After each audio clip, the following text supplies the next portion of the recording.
Volodymyr মানজোস, পরিবারের সদস্যরা তাকে ডাকেন ওয়াউন নামে। পেশায় চিত্রশিল্পী এই ব্যক্তির জন্ম ইউক্রেনের রাজধানী কিয়েভ শহরে, যা এখন একটি যুদ্ধবিধ্বস্ত নগরী। জার্মানি, কানাডা, ফ্রান্স, পোল্যান্ড, যুক্তরাষ্ট্র সহ আরও অনেক দেশে দেয়ালচিত্র এঁকে বেশ খ্যাতি কুড়িয়েছেন মানজোস।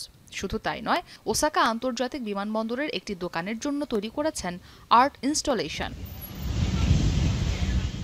ইউক্রেনে রুশ আগ্রাসন শুরু হলে নিরাপদ আশ্রয় হারিয়ে ফেলেন মানজোস। ঠাঁই হয় রাস্তার পাশে। সে সময় জীবনের আশা হারিয়ে ফেলেছিলেন এই শিল্পী। ভাবতেন যুদ্ধবিধ্বস্ত দেশে শিল্পী হওয়াটাই বৃথা। কিন্তু পরে নিজের চিন্তার সাথে নিজেই যুদ্ধ করলেন। বুঝতে পারলেন যে কোনো পরিস্থিতিতে শিল্প ও সংস্কৃতির গুরুত্ব বোঝার মতো যথেষ্ট বুদ্ধিমান দেশটির নাগরিকরা, বিশেষ করে যুদ্ধের সময়। পরবর্তীতে এই ভাবনাকেই কাজে লাগান মানজোস। শিল্পকর্মকে তিনি রূপান্তর করলেন যুদ্ধের বিরুদ্ধে প্রতিবাদের ভাষা হিসেবে।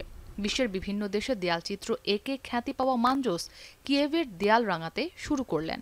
Якийсь терапевтичний ефект не тільки для автора, а й для глядача. Бо війна там щодня в новинах скрізь. Від цих новин нема куди заховатися. কিয়েভ শহরের কেন্দ্রে ইউক্রেনীয় গার সামরিক গোয়েন্দা সংস্থার প্রতীক প্যাঁচার বিশাল এক দেয়ালচিত্র এঁকেছেন মানজোস।